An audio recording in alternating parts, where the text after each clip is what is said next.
Halo guys, kembali lagi bersama Mimin di channel Nafilm. Bagaimana kabar kalian hari ini? Alhamdulillah ya, masih bisa dipertemukan lagi. Dan pada video kali ini, Mimin hadir kembali untuk meneruskan alur cerita sang penerus Tangsan, yaitu Yoho dan Tang Wutong dalam Solen 2 episode terbaru, yaitu Solen 2 episode 17. Yang mana pada Solen 2 episode 17 ini menceritakan Yoho yang mendapatkan pelajaran baru tentang alat pemandu roh oleh Guru Fan Yu.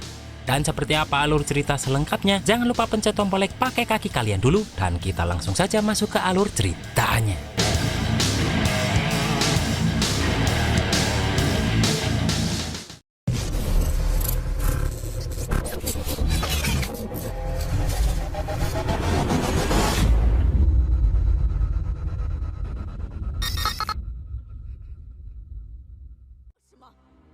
Di sini Guru Zoyi terlihat sangat marah saat Wang Chutian, Zulu, dan Huapin tak menerima keputusan beliau mengangkat Wang Dong dan Yoho menjadi ketua kelas. Karena mereka semua berani meragukan keputusan beliau, maka dengan tegas beliau mengeluarkan mereka dari kelas. Bahkan Wufeng yang masih belum bisa hadir karena pertarungan dengan Yoho kemarin pun ikut dikeluarkan karena tak memberi keterangan izin sakit. Mendengar itu di sini Huapin ini sempat tak terima, namun semua murid langsung terdiam saat Guru Zhou ini mengeluarkan 6 cincin rohnya sebagai peringatan. Dan saat jam istirahat sudah berbunyi, di sini Huapin yang melihat Yoho pun semakin menyimpan dendam padanya. Sementara Yoho, Wang Dong, dan Xiao Xiao sambil berjalan ke kantin terus ngobrolin sikap Guru Zhou yang tegas dan tak pernah berubah ini. Sementara di kantornya, terlihat Kanyan marah dengan sikap Guru Zhou ini. Karena akademi baru saja memberikan izin Guru Zhou sebagai guru senior, namun Guru Zhou ini sudah membuat keributan di dalam kelas. Apalagi pembagian kelas antara murid baru saja dibagi. Namun Guru Zhou tak goyah dengan itu karena bagi beliau memang begitulah metode pengajarannya. Bahkan beliau tak peduli jika saja beliau batal menjadi guru senior. Mendengar prinsip Guru Zhou yang kuat tersebut, di sini dekannya meminta apakah Guru Zhou ini bisa membuat 5 murid halaman dalam lulus sekaligus dalam akhir tahun kelak dengan menggunakan metode pengajaran Guru Zhou ini. Dan jika Guru Zhou ini tak bisa dengan hal itu, maka dekannya ini mengancam akan memecat beliau. Sambil berlalu pergi pun, Guru Zhou hanya berkata jika akan lebih banyak yang lulus dari target itu dan tak mungkin kurang.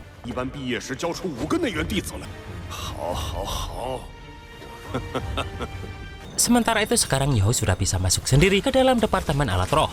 Saat dia masuk, terlihat Guru Fan Yu ini sedang bersama Caito yang sedang terus meneliti alat roh. Dan Guru Fan Yu sangat senang mendengar kemenangan pertarungan Baiwan Yoho kemarin.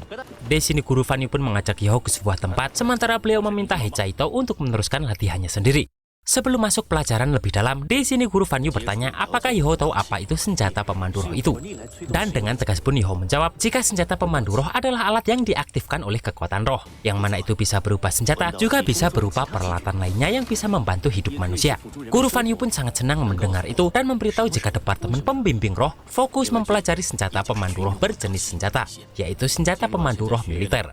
Karena senjata pemandu roh militer tersebut sama seperti Master Roh yang menjadi wujud nyata kekuatan militer suatu negara. Dan meskipun sekarang para murid di akademi masih keras kepala serta menganggap didikan Master Roh lebih penting dari Master Pemandu Roh, namun Guru Fan Yu mengingatkan jika terjadi perang dunia, mungkin konfrontasi teknologi pemandu roh militer akan menjadi kunci kemenangan.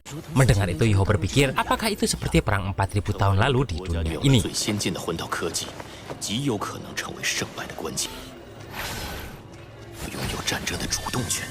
Di sini Guru Fan Yu pun menceritakan jika saat itu Kekaisaran Ryu menggunakan senjata pemandu roh hampir memusnahkan 3 kekaisaran sekutu yang mempunyai senjata tersembunyi dari sekte Tang.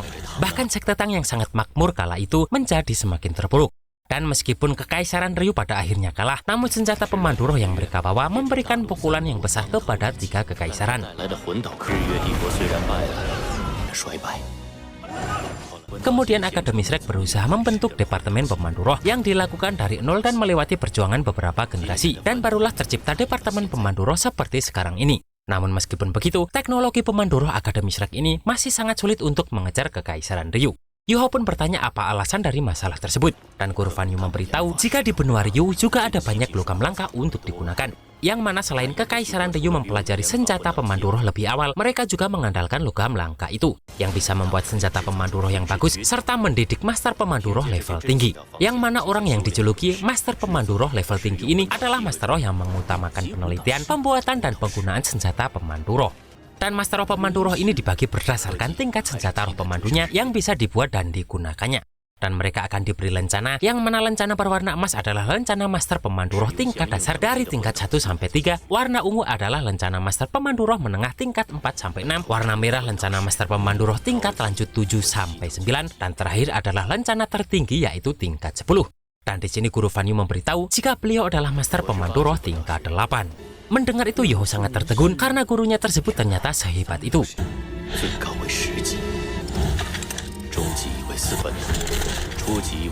Di sini pun, Guru Fan Yu langsung memperlihatkan kepada Yuhao cara menggunakan senjata pemandu roh tersebut. Beliau pun langsung memperlihatkan sebuah senjata yang diberi nama meriam lengan, yang mana senjata ini termasuk dalam senjata pemandu roh tingkat 2.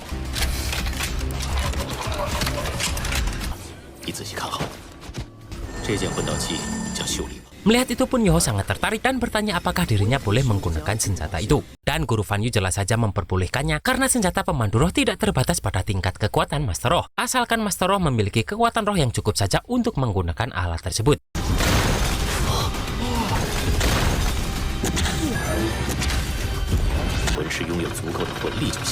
Melihat senjata itu, di sini Yoho teringat jika sepertinya alat tersebut mirip seperti senjata rahasia sekte Tang yang diperlihatkan Tangnya di hutan Qingdao, yaitu busur Zilangzuk. Di sini Guru Fan Yu memberitahu lagi jika untuk memahami metode dan cara tersebut perlu dibahas dari struktur senjata pemandu roh. Karena prinsip dasar senjata pemandu roh jenis senjata adalah menggunakan metode dan cara istimewa untuk mengubah kekuatan roh menjadi energi penghancur. Dan senjata pemandu roh biasanya terbentuk dari cangkang luar, cangkang dalam, dan inti. Guru Fan Yu pun bertanya, menurut Yoho karakteristik apa yang dibutuhkan dengan biji yang cocok sebagai bahan cangkang luar? Dan setelah Yoho memeriksa dengan seksama, dia menjawab jika itu butuh sesuatu yang tahan suhu tinggi, keras, dan kuat, bahkan tahan korosi dan tahan aus. Guru Fan Yu pun membenarkan hal itu semua, namun beberapa senjata pemandu roh yang memiliki fitur khusus perlu dipadukan dengan logam khusus baru bisa menjadi paling sempurna. Misalnya cangkang luar senjata pemandu roh dengan atribut es yang memiliki karakteristik ketahanan suhu rendah. Dengan begitu, baru tidak membuat pemakainya terluka karena dingin. Dan karakteristik terbesar dari cangkang dalam adalah memperbesar dan menghantarkan kekuatan roh. Oleh karena itu, cangkang dalam harus terbuat dari biji konduktif yang sangat berharga, misalnya kristal perak. Kemudian memperbesar kekuatan roh melalui cangkang dalam agar ketika mereka menggunakan senjata pemandu roh bisa meminimalkan pengurasan kekuatan roh. Di sini Yoho langsung mengerti semua itu, namun Yoho masih belum tahu bagaimana isi dari inti senjata itu. Guru Fan Yu pun mengajarkan jika inti adalah kunci dari segalanya, karena pada permata yang paling berharga diukir formasi yang berbeda, yang mana proses ini Master Roh perlu menggunakan kekuatan roh dengan tingkat berbeda untuk merangsang pengukiran. Dan itu paling merepotkan. Dan setiap proses mewujudkan kerja keras dari Master Roh, barulah sebuah senjata pemandu roh bisa tercipta. Yoho pun kemudian langsung memperlihatkan alat roh tersebut kepada semua teman-temannya.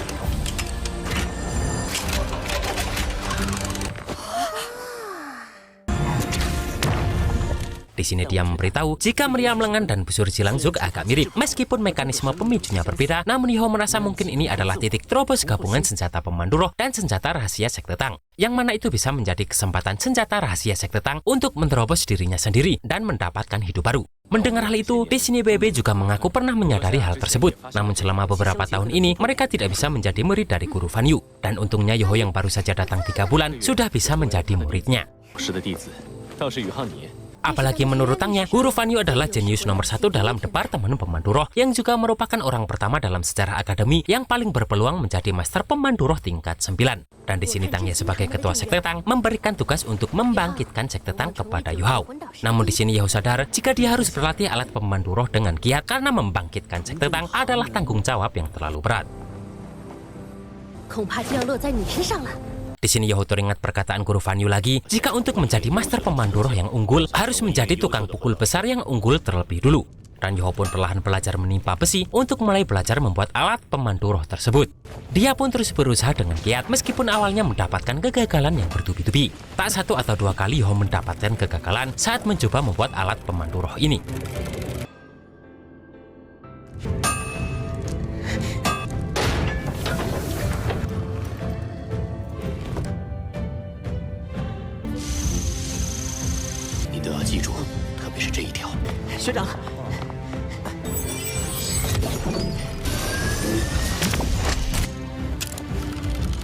Selain belajar alat pemandu roh, Yoho juga terus memperkuat fisiknya karena dia sudah berjanji untuk menjadi master roh terkuat kepada mendiang ibunya.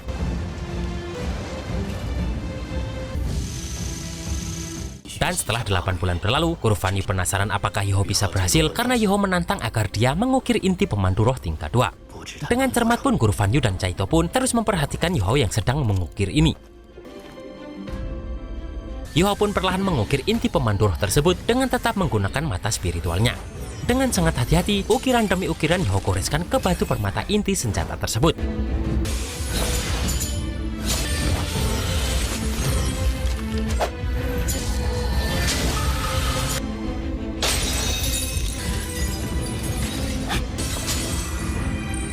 Hingga pada akhirnya saat dia selesai, tubuhnya serasa tertarik ke dalam inti ukiran tersebut. Yoho pun langsung memasukkan permata yang sudah dia ukir tersebut ke dalam alat pemandu roh yang sudah dia buat. Yang mana perlahan, alat pemandu roh buatan Yoho ini perlahan bereaksi dengan kuat.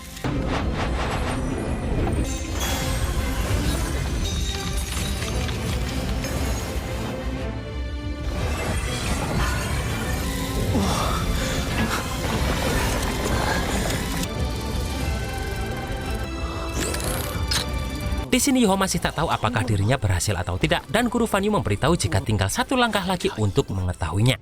Guru Fan Yu pun meminta Cai Tao untuk membantu adik seperguruannya ini menguji tembakan cahaya roh di tempat uji coba. Dan dengan cepat pun, Cai Tao ini pun langsung menjajal alat roh yang dibuat Yoho tersebut.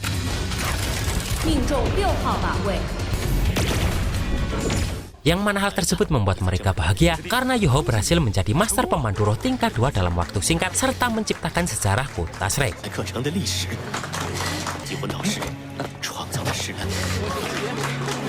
Kemudian guru Fan Yu mengajak Yoho dan Caito ke dalam kantornya yang terlihat sangat berantakan tersebut. Beliau pun bertanya apa rencana liburan Yoho dan Caito ini. Namun Caito hanya ingin tinggal di akademi untuk latihan saja karena dirinya adalah seorang yatim piatu. Apalagi Caito merasa agak iri melihat perkembangan Yoho yang terlalu cepat. Guru Fan Yu pun meminta Caito tak meremehkan dirinya sendiri, dan meskipun Yoho memang berbakat dalam mengukir formasi, namun energi spiritualnya masih kurang. Yang mana kekuatan rohnya tidak dapat mendukungnya untuk mengukir formasi lebih tinggi. Di sini guru Fan Yu meminta kepada Yoho agar selanjutnya dia berusaha untuk meningkatkan energi pelatihan. Dan melihat kekuatan roh Yoho sudah mencapai level 20, di sini guru Fan Yu akan menemani Yoho mencari cincin roh di hutan pertarungan bintang. Namun Yoho tak mau merepotkan gurunya tersebut karena sebagai juara dalam pertarungan kemarin, dirinya mendapatkan hadiah dari akademi yang akan membantu Yoho mendapatkan cincin roh pamungkas yang bisa ditanggung Yoho. Di sini guru Fan Yu bertanya kapan Yoho akan berangkat, dan dengan cepat Yoho menjawab bahwa dirinya akan berangkat lusa pagi. Mendengar itu guru Fan Yu meminta Yoho kembali untuk beristirahat, dan besok pagi guru Zoe ini akan memberikan pesan pribadi kepada Yoho ini. Pada esok harinya, di dalam kelas Guru Zhou memberitahu kepada semua murid bahwa hari ini adalah hari terakhir tahun ajaran ini. Dan Guru Zoe mengakui jika selama setahun ini mereka adalah kelas terbaik yang pernah beliau ajar. Mendengar itu Wang Dong merasa jika Guru Zoe pasti akan mengkritik setelah memuji ini. Sementara murid lain terlihat bahagia dengan pujian Guru Zhou ini. Namun Xiao Xiao yakin jika pasti yang akan diucapkan selanjutnya dari Guru Zoe ini pasti bukanlah hal yang baik. Guru Zhou pun melanjutkan apakah mereka bisa terus tinggal di Akademi Shrek dan menjadi siswa tahun kedua yang memenuhi syarat tergantung pada hasil ujian kenaikan awal tahun ajaran berikutnya. Yang mana hal tersebut membuat semua murid frustasi. Dan Guru Zhou memberitahu jika para murid ingin naik kelas 2, kekuatan roh mereka harus mencapai tingkat 20. Oleh karena itu jika ada murid yang belum mendapatkan cincin roh kedua selama liburan, maka orang itu tidak perlu datang lagi di semester berikutnya. Yang berarti mereka tetap harus berlatih dengan rajin selama liburan. Bahkan Guru Zoe tak segan menghukum bagi mereka yang gagal dalam ujian semester depan dan membuat beliau malu. Tian Meng yang mendengar hal itu dari dalam pun terlihat bahagia karena akhirnya dia bisa segera mewujudkan rencana besarnya. Yang mana dia akan membawa Yoho ke suatu tempat dengan syarat Yoho tak boleh bilang kepada siapapun termasuk Wang Dong. Dan pada Solen 2 episode 18, terlihat semua murid berpisah untuk liburan. Sementara Yoho akan melanjutkan perjalanannya demi mendapatkan cincin roh keduanya yang berada di suatu tempat bersalju yang dingin.